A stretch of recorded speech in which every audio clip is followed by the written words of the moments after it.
Yo, what's up guys? It's Suraj from Tech Devoted, and a few weeks ago I got the OnePlus 8 Pro.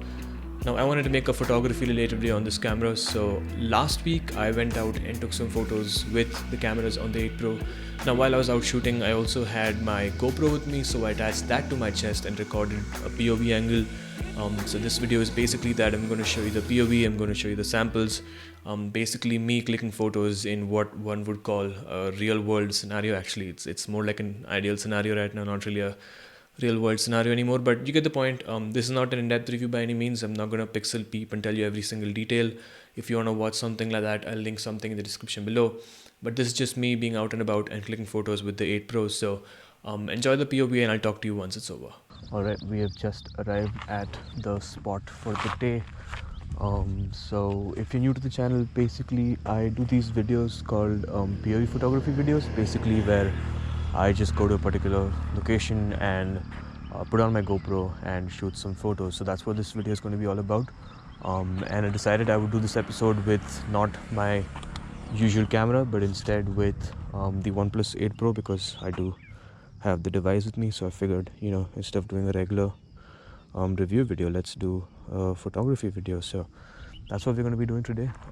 I just arrived, so mostly right now it's going to be just warm up for a bit. I'm just going to click some photos. There's no objective. I'm just gonna have fun and click photos, because honestly it's been a while since I did any kind of photography. So let's see how it goes.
So one thing I've kind of noticed in my last few days with the phone is that whenever I'm clicking photos, the shutter speed is generally not that fast for some reason. Like even a little bit of shake causes a little bit of blur. Right now this is fine, but like I've seen kind of more severe cases where it's easily noticeable. So all the samples you're seeing on screen right now are edited. They're edited on Visco.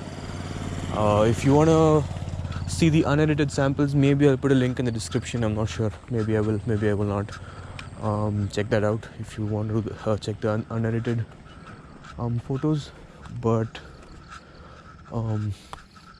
yeah, if you also want to see my editing process, I've done a video about how I edit on Visco, so I'll leave that linked below if you're interested in that. Okay, this place has really turned to shackles. It wasn't like this when I last came here,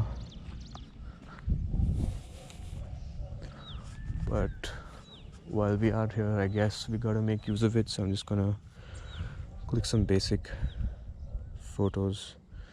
Okay, wow, I cannot not get the garbage stuff, which is annoying. Alright, this is a much better view.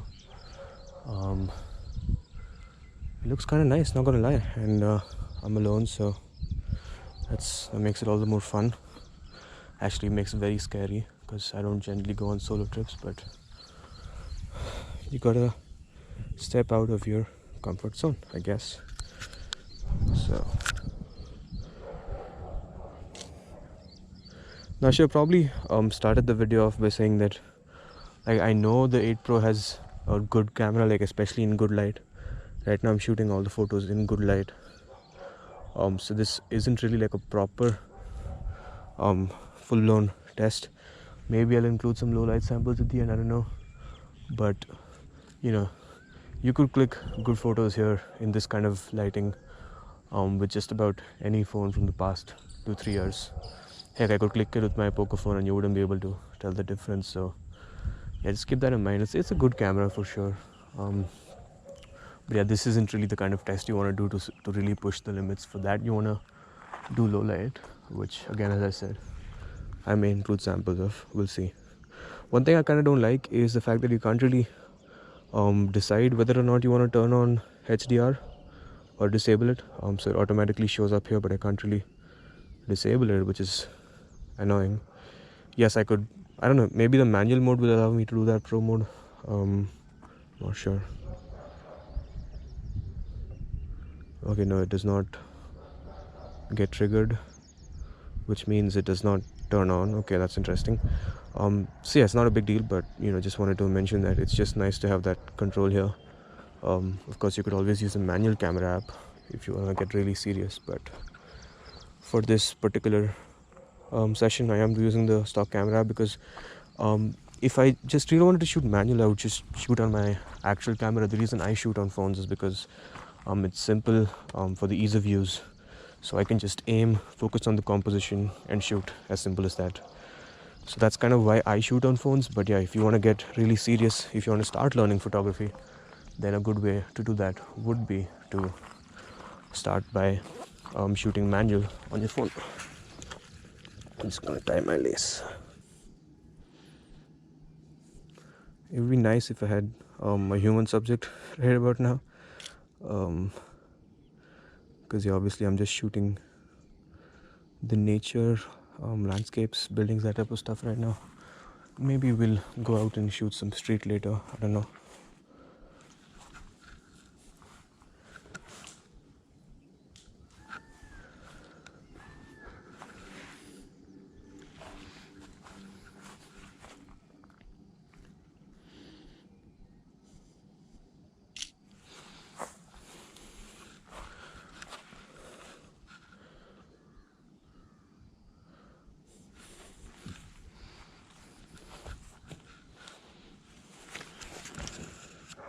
Let's also check out the portrait mode. I mean, I usually hate to do these cringy flower / plant photos, but for the sake of testing.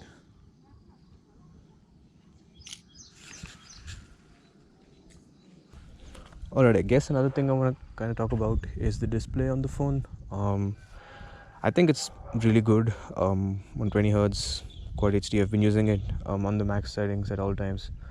It doesn't drain the battery as bad or anything.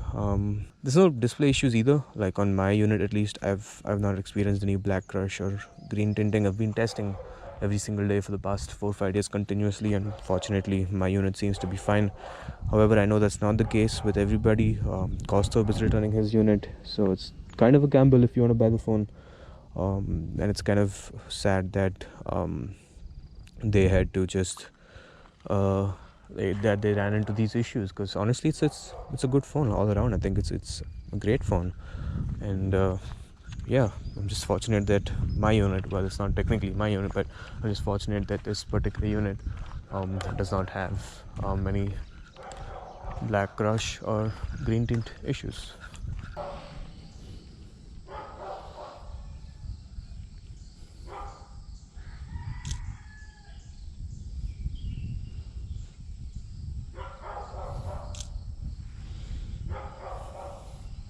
Nice. The different lenses seem to be pretty consistent on this camera. The ultra wide, the standard, and the telephoto, color wise at least. I feel like the telephoto is just a little bit softer, but otherwise color wise I think they're all pretty equal, which isn't always the case when smartphones have multiple lenses. Okay, so here's a really good HDR test. We have the skies and the sun's kind of popping out, so there's some bright stuff, but then this area is relatively dark. So if a phone can expose both the areas, at least, to a decent extent, then I think then that's really good HDR. The 8 Pro is doing a decent job, for sure. I don't know if you can really expect more from a phone. I think this is a good shot. I mean, not just HDR wise, not anything else.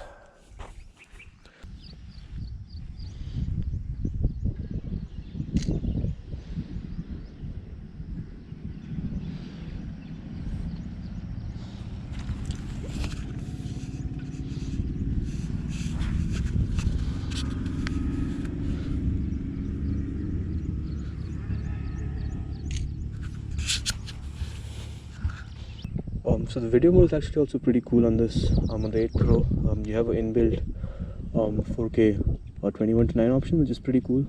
Being natively being able to shoot in 21:9, I think that's pretty awesome. Not a lot of phones can do that. I mean, not like it's a great deal or anything, but it's just nice to have. And you can also, of course, switch to ultra-wide, telephoto.